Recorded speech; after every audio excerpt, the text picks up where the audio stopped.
Buenas noches, tengan todos ustedes bienvenidos a un programa de Profesionistas por el Progreso.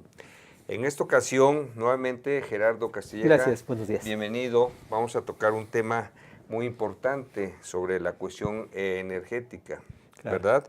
Pues recientemente, el presidente electo López Obrador nos ha comentado que ha nombrado a dos de sus muy cercanos colaboradores, compañeros y amigos a encabezar la Comisión Federal de Electricidad, claro. El licenciado Manuel Bartlett Díaz, un reconocido exgobernador, senador de la República, o sea, muchos cargos, exsecretario de Gobernación en los días del poderío priista. Claro. Y bueno, por otro lado tenemos al señor Romero, ¿verdad?, que fue su contralor en lo que fue el gobierno del Distrito Federal, cuando él tuvo esa responsabilidad. Entonces se entiende que son personas muy cercanas y también debemos decir que es parte importante de la Secretaría de Energía, estas dos dependencias, que aunque son autónomas, pero en la cabeza del sector es la Secretaría de Energía, claro. ¿No es así? Es en ese sentido que la energía, como todos sabemos, mueve al universo. Uh-huh. Si no nos movemos, como en este sexenio se nos prometió, podemos caer en un letargo. No, las sociedades se colapsan, si no se mueven se colapsan. Ya ves que en este sexenio fue un lema que tal vez no se cumplió a cabalidad, movamos a México, ¿no? Entonces necesitamos energía para mover a México. Pero claro, Marco. Entonces el tema muy importante que estaremos hoy tocando, si ustedes nos lo permiten, y es un tema de sumo interés, porque se habla de energías sustentables, de todo tipo de energías, pero en México sobre todo hemos olvidado o hemos dejado de lado un poco el tema que hoy nos corresponde, que es precisamente la energía nuclear, solución para el futuro de México. Uh-huh. ¿No es así? Claro que sí. En donde en el mundo, primer mundo, pues se genera mucha energía nuclear, ¿verdad? Claro, ha habido accidentes importantes en Japón, en Rusia, etcétera, pero es como cuando los pasajeros vuelan, ¿no? Hay un factor de riesgo, por supuesto. El factor de riesgo es más, hay más muertos por accidentes carreteros que por accidentes de aviones, ¿no? Pero cuando hay un accidente de avión, es espectacular. Es espectacular. Entonces, tendríamos que analizar por muchos puntos de vista, desde diferentes puntos de vista, este tema. La energía nuclear en México, mi estimado Gerardo. Pues sí, yo creo que para mí es un placer hablar de este tema, no porque yo sea un académico, experto, no. Yo me he dedicado con la Fundación La Ruche desde hace bastantes años a hacer una promoción, un activismo a favor de la energía nuclear. Claro. Y es algo que se tiene que plantear en forma honesta, en forma científica y en forma también valiente, porque hay una oposición, históricamente hay una oposición a la energía nuclear, no solamente en México, ¿no? Tenemos grandes movimientos antinucleares en Europa o en los Estados Unidos. Así que hay que hablar abiertamente. Y la ventaja de hacer un activismo, porque pues yo he estado en conferencias en las escuelas, en universidades, con grupos ambientalistas, pues eso te permite ver qué está pensando o qué no está pensando la población sobre energía nuclear. yo lo quisiera plantear primero, ¿qué significa esto con el concepto de energía sustentable? Porque no está suficientemente claro qué significa. Sustentable evidentemente es algo que se sostiene, pero ¿por qué las tecnologías o energías sustentables no quieren incluir lo nuclear? Si es perfectamente cumple con todas las condiciones de sustentabilidad. Y eso es lo que yo quisiera abordar, que al término del programa, Marco, nuestros queridos televidentes puedan entender cuáles son los pros y los contras de la energía nuclear y por qué queremos que ustedes saquen una conclusión de si México requiere o no esa energía como parte de esa matriz energética que tenemos. Exactamente, porque en gobiernos recientes no ha estado este tema dentro de su agenda, ¿verdad? Aun cuando precisamente hace algunos meses en una reunión le pregunté al actual director de Comisión Federal de Electricidad sobre el plan de generar electricidad a través de la energía nuclear, y pues aceptó que no estaba en la agenda y que aun cuando México como país, la CFE como organización pertenecen al club mundial de los productores de energía, por lo que tenemos sabido que es Laguna Verde, que es la única planta que funciona actualmente, pues no se tenía esa visión, pero él consideraba, al margen del comentario, que sí es una buena posibilidad. Ahora, la futura secretaria de Energía, pues tal vez tampoco la menciona de una manera muy convencida de que esto pudiera ser. Sí, yo creo, para empezar, pues en el tercer debate, la pregunta que por cierto venía de auditorio, y yo desde aquí quiero felicitar al ciudadano que preguntó esto a los a los 4 candidatos, se les preguntó directamente si apoyarían la energía nuclear o no, como parte de esta participación en la generación de energía en el país. Y pues la respuesta de Anaya fue no, no la respaldaría. La respuesta de Andrés Manuel López Obrador fue tampoco la respaldaría. Y la respuesta de Meade fue, será cuestión de estudiar. No recuerdo realmente lo que dijo el Bronco, pero no creo que ahorita tenga mucha importancia recordarlo. El asunto es que hay por ahora, más que nada es un posicionamiento, yo diría, político.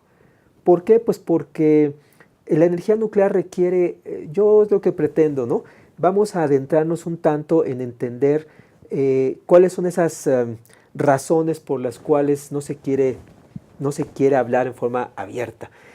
Quisiera que pusieran por favor nuestra producción la primera diapositiva y vamos a empezar a abordar. Miren, esta es una gráfica que muestra, no vamos a verla en detalle, esta gráfica muestra el costo de las energías sustentables, bueno, aquí le llaman renovables, y lo que vamos a ver es que son básicamente en países, quitando con los Estados Unidos y Australia, es toda la zona europea. Si se fijan, las naciones que han invertido cada vez más en tecnologías sustentables, y me refiero en concreto a energía solar, a energía eólica y biomasa, entre más se ha invertido en tener capacidad de generación de watts por persona, watts per cápita, el costo se incrementa. Veamos la diferencia entre Hungría, que está al principio de la gráfica, donde tiene apenas unos cuantos watts per cápita, y lo que cuesta más o menos producir esa energía con respecto a lo que cuesta en Dinamarca o Alemania, que están al extremo de la gráfica. Lo que tenemos es que entre más se invierte en capacidad de generación, el costo se incrementa. ¿Se eficienta? No, al contrario, no se eficienta. Okay. Porque las tecnologías sustentables como la eólica o la solar requieren mucha subvención del Estado, porque son muy ineficientes. Claro. Para cuestiones muy específicas podrían funcionar. La siguiente, por favor, vamos a presentarla. Esta es una gráfica nada más para mostrar cómo es que los Estados Unidos ha tenido una baja en su consumo, producción y consumo de energía eléctrica básicamente, y vemos que China tiene una crecimiento exponencial, lo que habla del desarrollo. Por lo tanto, la generación y uso de electricidad, ¿no?, demuestra inmediatamente, es una medición del desarrollo de una nación. Estados Unidos se estanca y se ve claramente ya el consumo de electricidad empieza a bajar, y en cambio en China es continuo en los últimos 40 años. La siguiente diapositiva, por favor. Vamos a hacer una comparación. ¿Cómo estamos midiendo la capacidad energética que tienen cada uno de los combustibles que usamos? Durante muchos años la humanidad vivió de la madera y vamos a usar una comparación medida en joules por segundo, que es equivalente a los watts. Tomando una medida, digamos, estándar de 1 kilogramo de madera, tendríamos 18,000 joules por segundo obtenidos de la combustión de la madera. Una misma porción, ¿no?, un mismo volumen de carbón mineral, perdón, de peso de carbón mineral, nos da 27,000 joules por segundo. La unidad es 1 kilo. La unidad es 1 kilo. Okay. Entonces casi, pues no duplica, pero sí está mucho más alto el carbón mineral, que es el que permitió a la humanidad desarrollar la metalurgia. Eso es con el carbón mineral. Pasamos al petróleo y el aumento es significativo, verdaderamente casi se duplica los joules por segundo por la misma unidad de masa que estamos contemplando. En el caso de la oxidación del hidrógeno, tenemos una baja, aunque tiene muchas ventajas el hidrógeno y lo vamos a ver más adelante. Pero veamos el caso de la fisión, que es lo que emplea las centrales nucleoeléctricas del planeta. Fisionando el uranio 235, que es el combustible que se usa, tenemos un salto inmenso. Tenemos 82 millones de joules segundo por la misma unidad de masa. Y esto es lo que le da a la energía nuclear una característica sobresaliente sobre cualquier otro combustible. Son 6 cifras de diferencia. Son 6 cifras. Estamos hablando millones. Órdenes de magnitud, sí, diferentes. Con la fusión, que es lo que está ahorita en investigación y que probablemente la tengamos en, qué sé yo, 20 años. Hay muchos ímpetu y mucho dinero invertido en la fusión. Vamos a tener otro salto más. 320 millones de joules por segundo con la misma unidad de masa. Y en el caso de las reacciones materia-antimateria, que eso se estudia, pues tenemos otro salto gigantesco, que estamos hablando de 90 billones de joules segundo. No hay que pensar que esto es un futuro tan lejano. Si ustedes van a un hospital y les hacen un análisis con el emisor de positrones, que eso ya se estudia, el positrón es una de las partículas de la antimateria. Entonces ya la tenemos en los hospitales. Generar la reacción de materia-antimateria no está alejado de nuestras posibilidades. Por favor. Oye, ¿esto tiene que ver algo con el criterio, la teoría de los hoyos negros y cosas por el estilo? Bueno, sí. Aunque vamos a buscar otra charla para conversarlo. Okay. Pero yo creo que tenemos suficientes razones para estar muy optimistas, porque durante muchos años la energía nuclear pasó por un abandono y particularmente los Estados Unidos suspendió su programa nuclear, no se diga Alemania, programas nucleares muy prometedores, y tenemos ahora un estancamiento. Alemania optó por las energías sustentables y el precio del kilowatt producido en Alemania es 10 veces mayor que el promedio de Europa. Muy bien. O sea que al consumidor europeo le está costando, en realidad, como diríamos en México, las perlas de la Virgen, pagar su recibo de luz. Muy bien, mi señor Gerardo, regresamos, tenemos un corte y regresamos. Claro.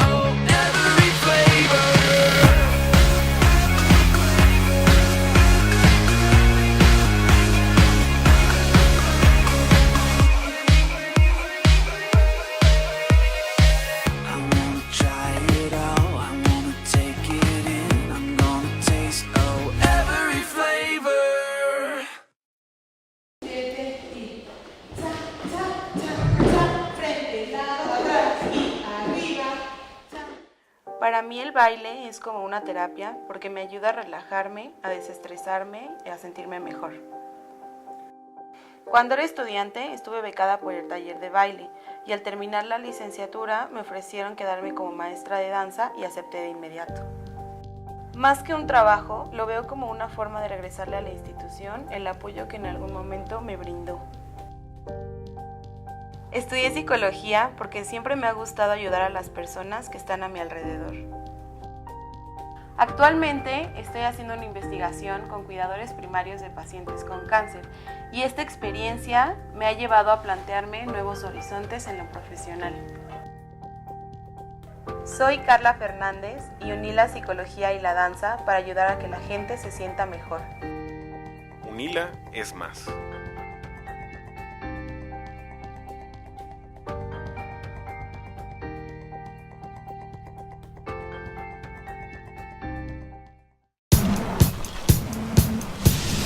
Para cuando sudamos la camiseta.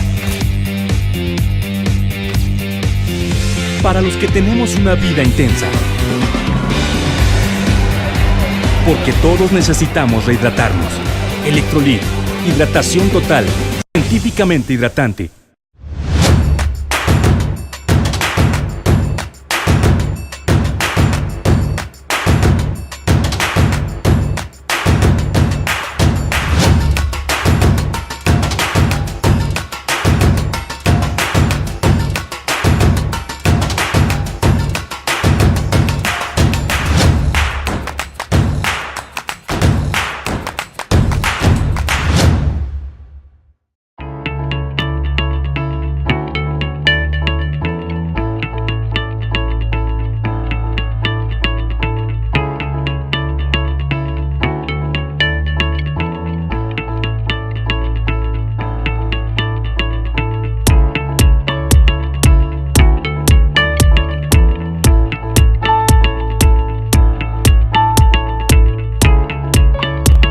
Estamos seguros que construyendo a través de la gente podremos trabajar y sobre todo contribuir en los resultados de su negocio.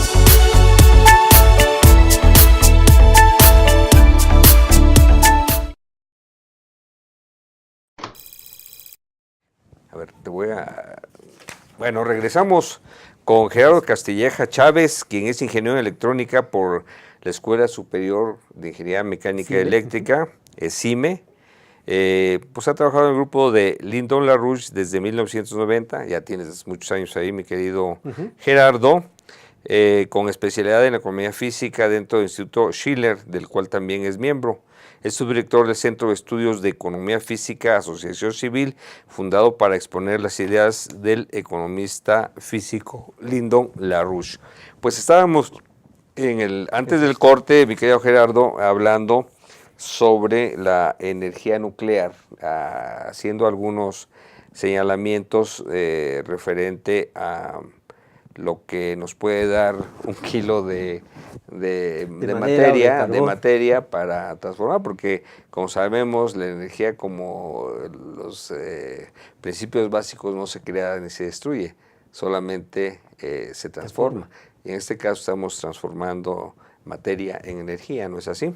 Entonces, tenemos aquí la posibilidad de pensar que a lo mejor haciendo una mezcla inteligente en el país se pueda introducir nuevamente el concepto y el criterio de tener la posibilidad de generar energía eléctrica a través del proceso termonuclear. Bueno, pues el gobierno de López Portillo, estamos hablando del 76 al 82, López Portillo desarrolló, creo que el más ambicioso programa de energía nucleoeléctrica del país, cuando él propuso la creación de 12 centrales nucleares, como Laguna Verde. Laguna Verde es una central nuclear de 2 reactores, una tecnología yo creo que muy bien seleccionada. En su momento era el reactor de tecnología General Electric más probado, ha demostrado ser muy eficiente. De hecho, ya lleva 2 actualizaciones Laguna Verde, va por la tercera, se ha incrementado su potencia hasta en un 25% debido a la mejora en el generador. Y el reactor ha tenido pues toda la aprobación de la Agencia Internacional de Energía Atómica, que lo supervisa. México es miembro de esta organización, así que cualquier problema de operación, cualquier riesgo, la agencia inmediatamente emite una advertencia, y hasta ahora la Agencia Internacional de Energía Atómica ha dado puros calificaciones muy altas a Laguna Verde. Ha sido excelentemente administrada, hay que reconocerlo.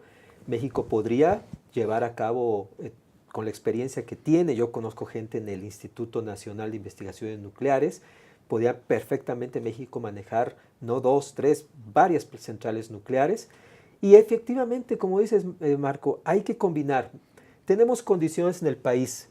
Por ejemplo, tenemos uno de los lugares con más viento que existe en el planeta, que es la Ventosa, allá en Oaxaca, ¿no? En la zona del Istmo. Bueno, sí, ahí se puede instalar una serie de generadores eólicos. Ahí hay una eficiencia porque el viento sopla a veces tan fuerte que hasta voltea los trailers, ¿no? La gente se queja. Pero podríamos, y de hecho CFE ha hecho inversiones importantes en la Ventosa, en otras regiones simplemente no. Claro. Podríamos tener una serie de plantas de generación solar en las zonas de alta irradiación, pero por supuesto en Sonora tenemos una irradiación tremenda, y lo que hay que hacer es hacer una matriz energética inteligente. Déjeme hacer nada más un pequeño resumen que a veces pareciera muy obvio, pero es necesario hacerlo. Todo el tiempo hay generadores de electricidad, como la generación hidroeléctrica con las presas, que mantienen una base de generación de energía en el país. Todo el tiempo la planta hidroeléctrica está produciendo energía, le da esa base. También, aún así depende también de la presencia de las lluvias. También depende, aunque es bastante estable, claro. Cosa que la energía eólica no, porque no siempre sopla, o la solar en las noches Exactamente. tampoco. Entonces, eso nos da una base. Ahí entra también la generación geotérmica, porque eso no le puede uno cerrar la llave al geyser, y también entra lo nuclear. Eso nos permite una base de energía. Y todo diversificada. Diversificada. Una vez que entran en el transcurso del día, ¿no? Los horarios, por ejemplo, toda la mañana tenemos trabajando todas estas centrales de energía. Cuando entra la tarde y la demanda de energía crece por la luz de las casas y las oficinas, entonces se tienen que encender las termoeléctricas, que solamente funcionan por horas. Entonces se arrancan y de las 6 hasta las 11, 12 de la noche están trabajando en las termoeléctricas de ciclo combinado. Pues básicamente son porque ya las de combustible no existen, ¿no? Y una vez que ya se van... Quisiéramos aclarar nada más para quien no está muy entrado, que las termoeléctricas trabajan a través de gas y también de diésel, por ejemplo. También, aunque ya casi no casi hay. No, pero digamos son combustibles fósiles finalmente, por ¿no? Por supuesto. Y son todavía muy eficientes y todo en términos de que por la cantidad de masa que convierte en energía. Entonces, una vez que ya son las 12 de la noche, baja, se apagan las termoeléctricas y nuestro sistema base sigue funcionando. Muy bien. En estos momentos, Laguna Verde, aún toda produciendo la energía, apenas llega al 5% de la generación de energía del país, pero es muy eficiente. Y vamos a ir dando las características de qué ventajas tiene tener una planta nuclear, y vamos a ver 6 razones por las cuales sí conviene un desarrollo no solo de energía nuclear. La energía nuclear producida es una parte del proceso nuclear, pero hay toda una industria que se tiene que desarrollar en el país. Entonces, podemos ver, por favor, la siguiente diapositiva, nuestra producción, para ir... Aquí tenemos una gráfica del consumo de energía per cápita en los Estados Unidos, toda la historia. Lo ponemos de Estados Unidos porque no hay estas gráficas para México, no se recabaron datos suficientes. Y vemos que el uso de la madera se usó intensivamente en los Estados Unidos, más o menos hasta pues ya entrado el siglo XX, pero fue decayendo en la medida que entró el carbón a ser el energético fundamental para mover las máquinas de vapor y para convertirse en energético fundamental a principios del siglo XX. Pero después, cuando entra a finales del siglo XIX... La primera revolución industrial, digamos. Exacto, entonces todo eso fue con carbón. Así es. Inglaterra era el rey del carbón porque ahí comenzó la revolución industrial, pero... Carbón mineral, básicamente. Carbón ¿verdad? mineral, que era el más eficiente, aunque también se usaba también el carbón de leña que llaman. De madera. De madera. Y una vez que entra ya el petróleo como hidrocarburo fundamental, se dispara, y ustedes pueden ver la parte morada, se dispara exponencialmente el uso del petróleo y gas natural, que es todavía hasta ahora. Vamos a la siguiente diapositiva, por favor. En la siguiente tenemos ya incluido en esa gráfica la parte nuclear. Si vemos en los 60 comienza la generación de nucleoelectricidad en los Estados Unidos, pero no sube poco porque la inversión, pese a que se empezó a desarrollar, ustedes pueden ver algo interesante, empezó a bajar el consumo de petróleo y de gas natural porque la nucleoelectricidad estaba siendo el componente, pero dejó de crecer. Y entonces ahí esa parte que se ve de gris claro es una brecha de lo que no se produjo. Y en este momento los Estados Unidos está teniendo tasas negativas de crecimiento en energía, porque han cerrado plantas y no han construido nuevas. Pasamos a la siguiente, por favor. ¿Ese criterio a qué se debe? Básicamente a cuestiones ambientales, ambientalistas, donde se ha preferido, pese a que Estados Unidos fue el país con más plantas nucleares, tiene más de 100 plantas, se empezaron en el 82 a dejar de construir y ahora ya la retomó. Con mucha tibieza, parece que Trump está muy interesado en desarrollo nuclear, pero aún ahora pues tienen una brecha larga que cubrir todo ese proceso, todos estos años sin crecimiento nuclear. Oye, ¿y habrá alguna porción de temor? Porque siempre escuchamos energía nuclear, lo relacionamos con bomba atómica o cosas por el estilo, o el tema también de la contaminación radioactiva y cosas de ese tipo, ¿no? Bueno, hay 4, podemos decir, los 4 retos que la energía nuclear tiene, pero vamos a hablar de que hay una madurez en la energía nuclear, en la generación de electricidad por forma nuclear, porque son 50 años de generar. Sí, claro. Entonces, hay mucha experiencia. Sí, no es que esté viejo el sistema, al contrario, es una adolescencia larga, ¿no? Porque no ha tenido el desarrollo necesario en términos de inversión, aunque lo que quiero mencionar es que Asia está totalmente en firme desarrollando la energía nuclear. Pero esos 4 aspectos, digamos, que son los, podemos decir, los que se cuestionan, los problemáticos, uno, pues es la proliferación de energía nuclear. ¿Qué es lo que se decía desde los 60, 70? Que el uso de energía nuclear para uso civil podría llevar a que se desarrollara en forma tramposa o secreta armas nucleares y que una planta de generación nuclear se podría usar con la finalidad de crear combustibles o armas. Pero es interesante ver cómo se ha creado una serie de instituciones mundiales para regular eso. Y la Agencia Internacional de Energía Atómica ha sido muy cuidadosa, supervisa. Ahí están todos los escándalos, bueno, lo que se ha conocido. Irak tenía un programa de desarrollo de armas y se lo cancelaron, ¿no? Hay una supervisión constante para que tu planta nuclear solamente sea para generación de energía y nada más. Entonces, la proliferación en realidad no ha crecido. Los países que tienen armas nucleares pues los tienen desde que empezaron los primeros reactores. Claro. Pero ahora que, por ejemplo, México tiene una planta nuclear, pues no tenemos un programa de armas nucleares. No. Y otros países igual, Argentina, Brasil. Entonces, esa es la parte de proliferación, no ha crecido. La parte de seguridad. Bueno, ¿qué pasa?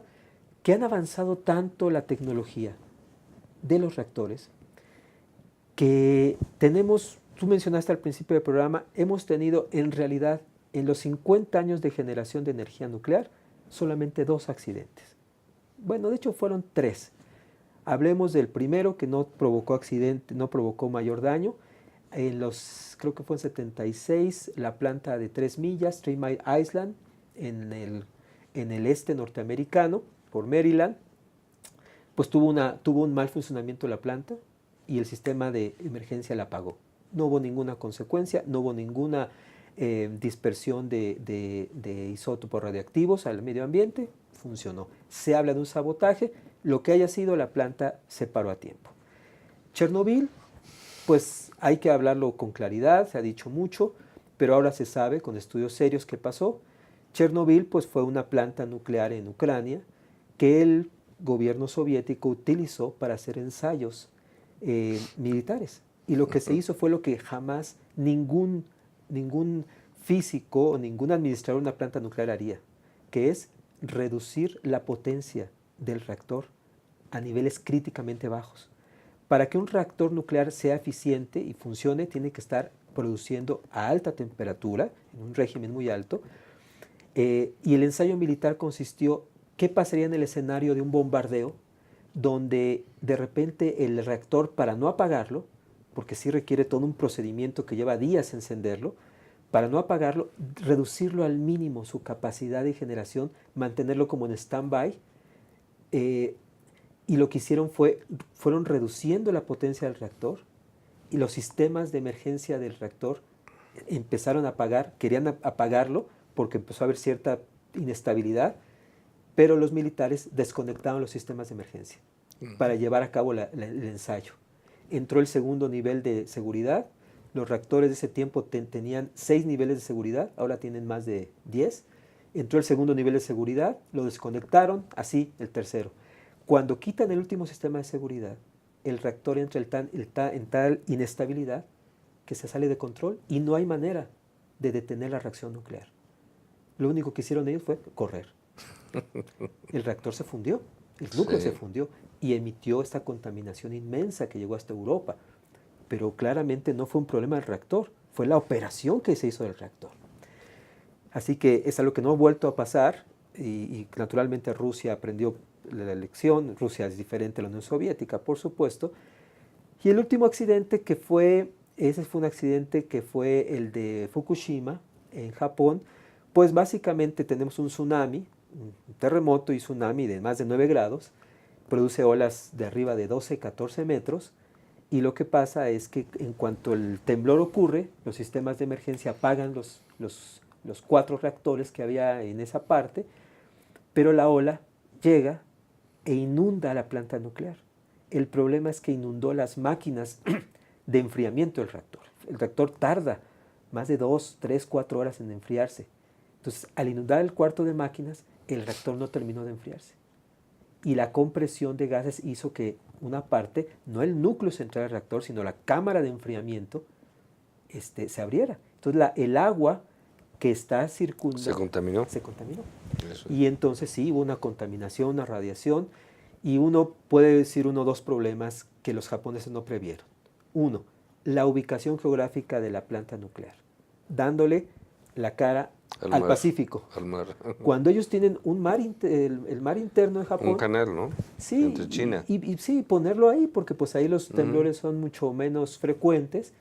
Ese es un problema de la ubicación geográfica. Y otro, pues sí tenían un rompeolas alto, pero las olas fueron demasiado grandes.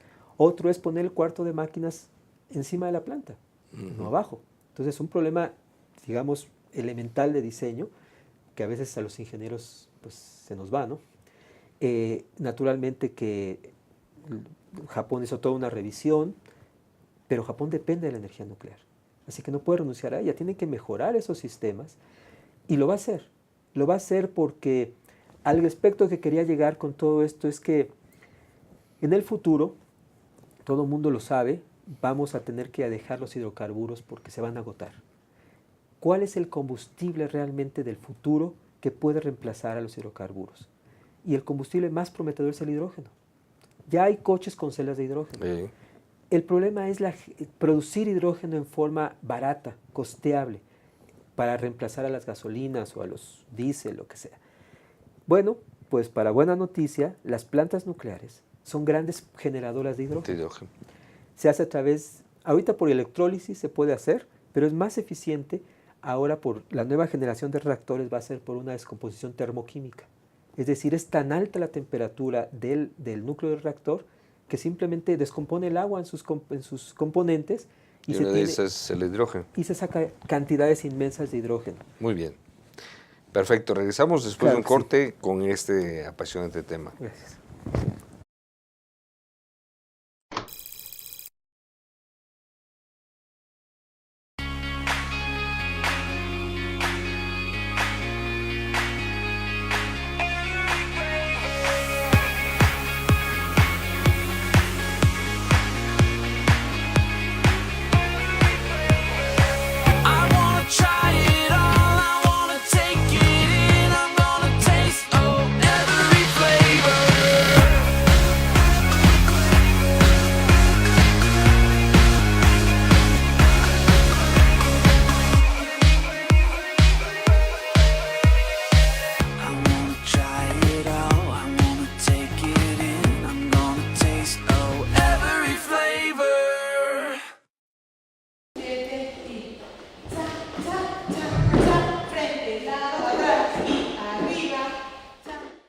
Para mí el baile es como una terapia porque me ayuda a relajarme, a desestresarme y a sentirme mejor.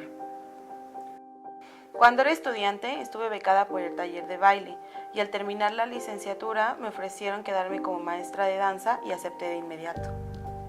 Más que un trabajo, lo veo como una forma de regresarle a la institución el apoyo que en algún momento me brindó. Estudié psicología porque siempre me ha gustado ayudar a las personas que están a mi alrededor. Actualmente estoy haciendo una investigación con cuidadores primarios de pacientes con cáncer y esta experiencia me ha llevado a plantearme nuevos horizontes en lo profesional. Soy Carla Fernández y uní la psicología y la danza para ayudar a que la gente se sienta mejor. Unila es más.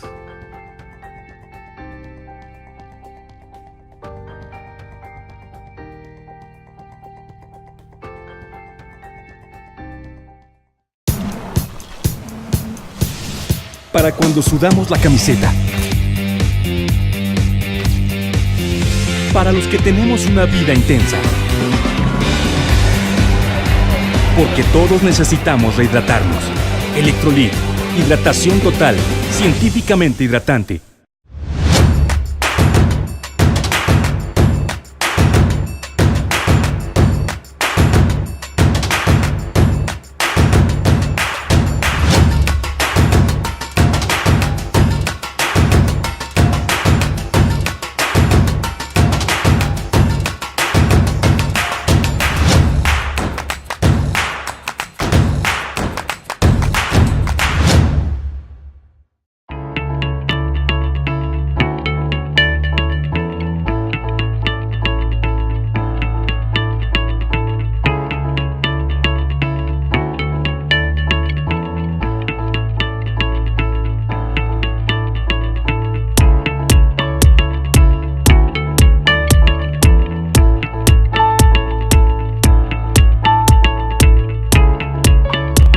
Estamos seguros que construyendo a través de la gente podremos trabajar y sobre todo contribuir en los resultados de su negocio.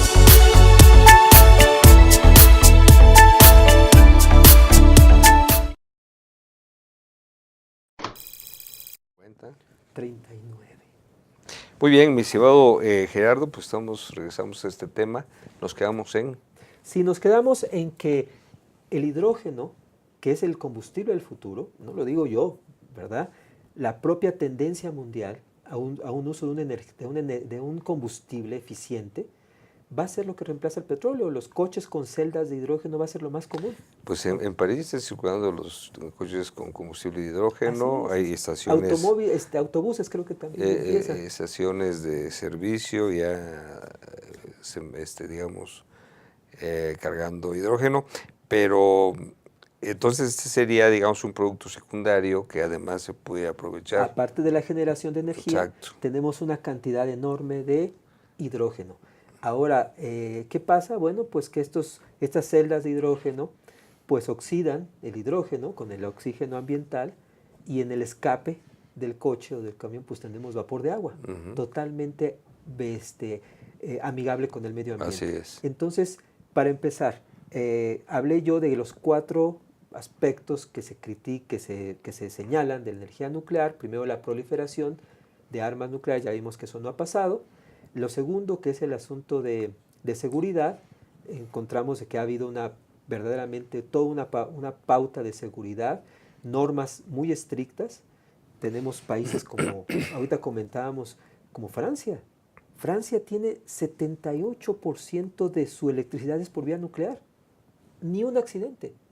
Es más, tienen una normalización de sus plantas nucleares que son muy parejitas, muy homogéneas, cosa que facilita el mantenimiento. Una misma pieza les sirve, o sea, tienen que fabricar una pieza para todas las plantas, o sea, es estándar. Y me resulta interesante que el licenciado Manuel Bartlett, pues yo tuve una oportunidad a veces de hablar con él y él regresaba de una gira que hizo por Francia. Él conoce muy bien a detalle el sistema nuclear francés. Siendo senador. Siendo senador.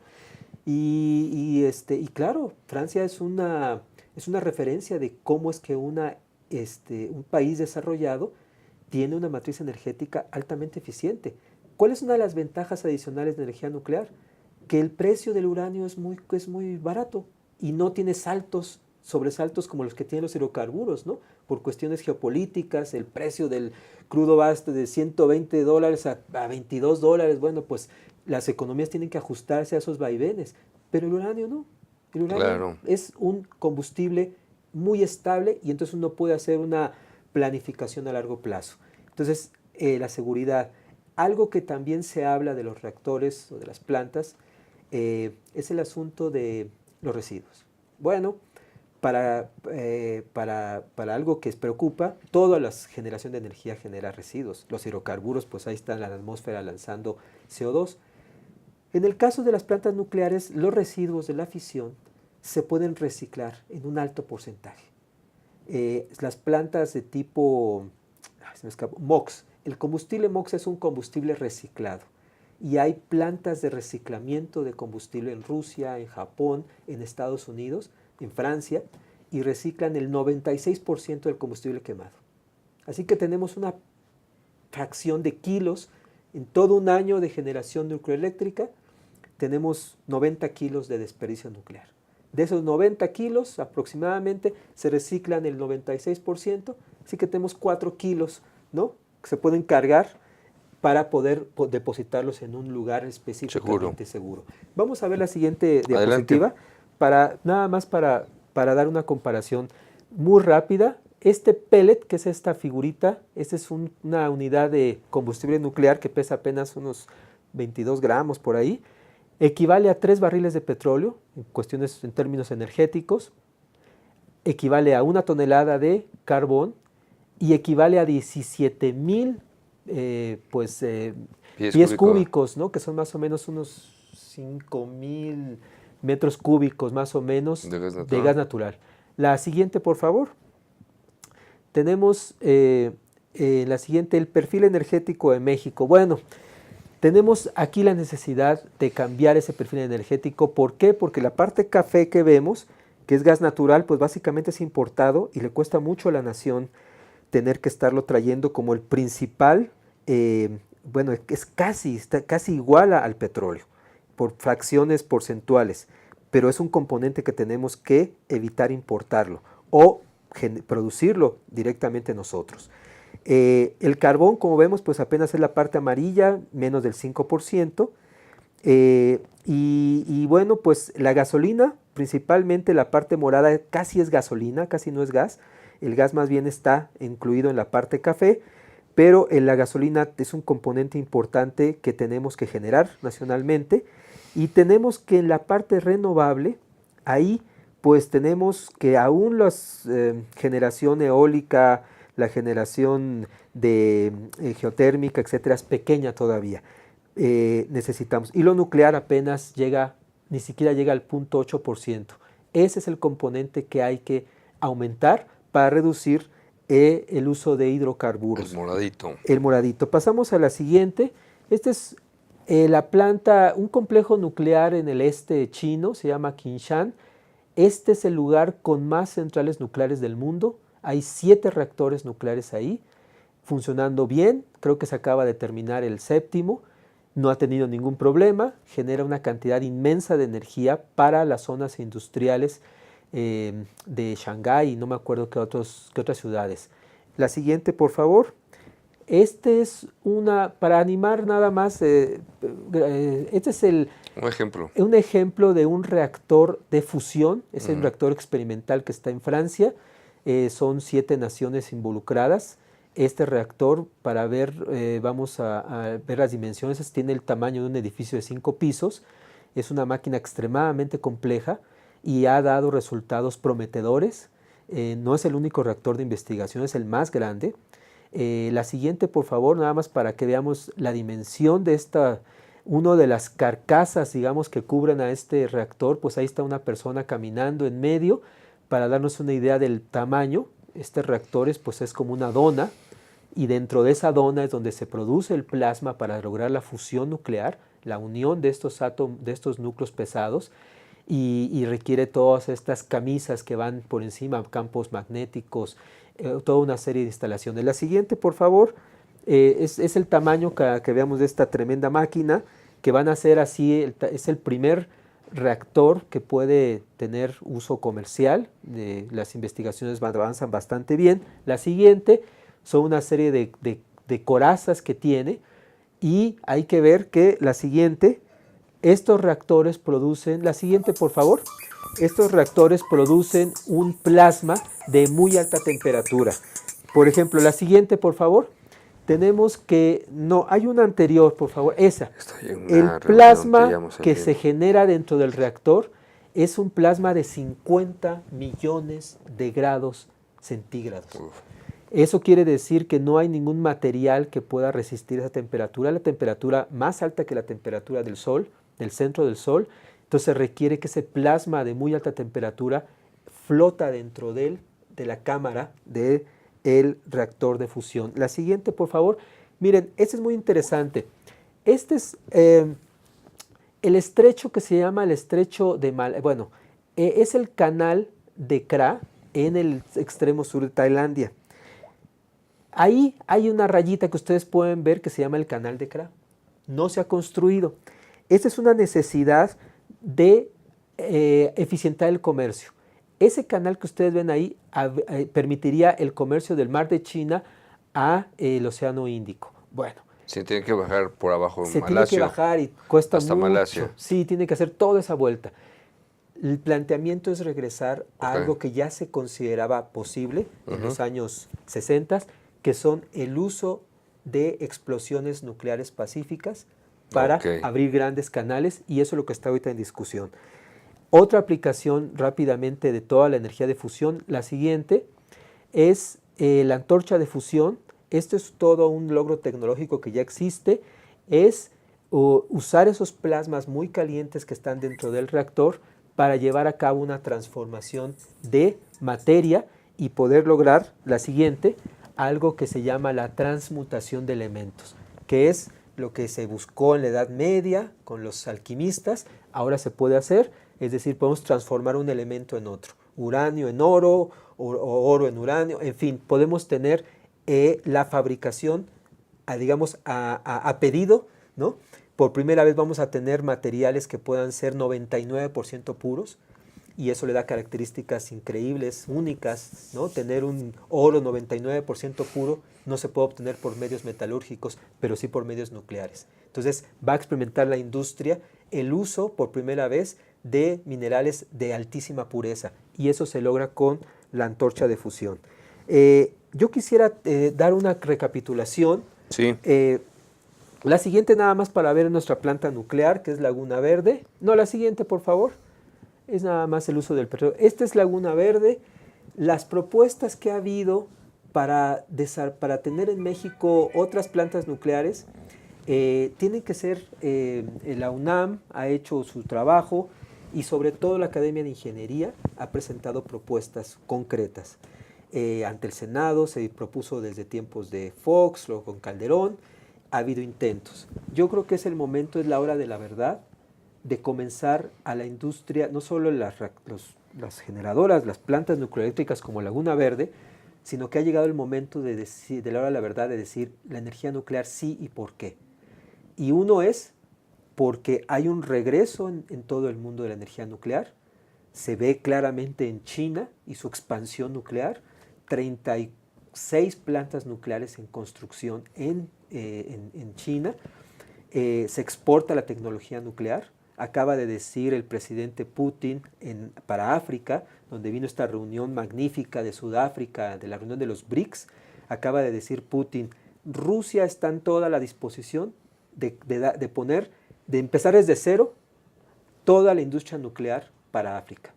O sea, ellos ponen a disposición Rosatom, que es la principal agencia, la agencia rusa, están dispuestos a transferencia tecnológica en reactores, ¿verdad? En irradiación gamma para alimentos, que es algo que pues se tiene que desarrollar.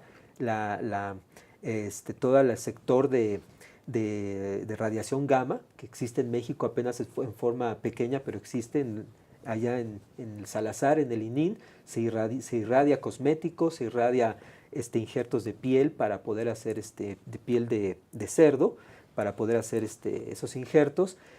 Y todas esas ramas de los radioisótopos para uso médico, la producción de hidrógeno como combustible es tan amplio que tenemos que tener una industria nuclear. Y el llamado es que, así como se está hablando de una cuarta transformación en México, yo digo y lo aseguro que si no está la energía nuclear presente, esa cuarta transformación va a quedar completamente, mucha, sí.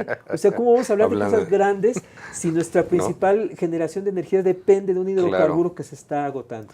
Sí, bajo este esquema es muy cierto que si se quieren cambios importantes a grandes problemas, grandes soluciones, ¿no es así? Claro. Ahora, con lo que estás planteando de que el tema de la tecnología nuclear, pues una de las partes importantes es generar energía eléctrica, pero de ahí se derivan muchas cosas que has mencionado, cuestiones médicas, cuestiones de industria, y algo muy importante yo creo que es el tema del hidrógeno como combustible, porque también hay otro asunto que relaciona con Pemex, ¿verdad? Y con la Secretaría de Energía, donde nuestras refinerías están trabajando a un 40% de su capacidad, donde hay que hacer inversiones muy importantes para poder ponerse a trabajar y tal vez pensar en algún momento bajar la importación de gasolinas, que son las principales para los automotores, por ejemplo, ¿no? Pero no solamente para automotores, sino para industria en general, ¿no? También el gas. Y si se pudiera pensar en un momento dado de que combinando el tema nuclear con el tema de producción de energía de este tipo y reconvertir la industria y todo esto para eficientar la producción, pues eso daría como resultado que el país sería competitivo de manera muy importante, ya te pondrías en un concierto a nivel mundial.